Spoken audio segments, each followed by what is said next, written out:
দিদি সব দিদি।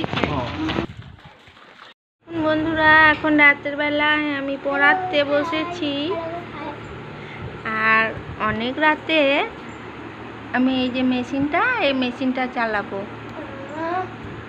তো এদেরকে পড়িয়ে আমি সারা মাস পরে টাকা পাই, কিন্তু এই মেশিনটা যখন চালাবো আমি সঙ্গে সঙ্গে ক্যাশ টাকা পাবো, সেই জন্য আমি এই মেশিনটা কিনেছি।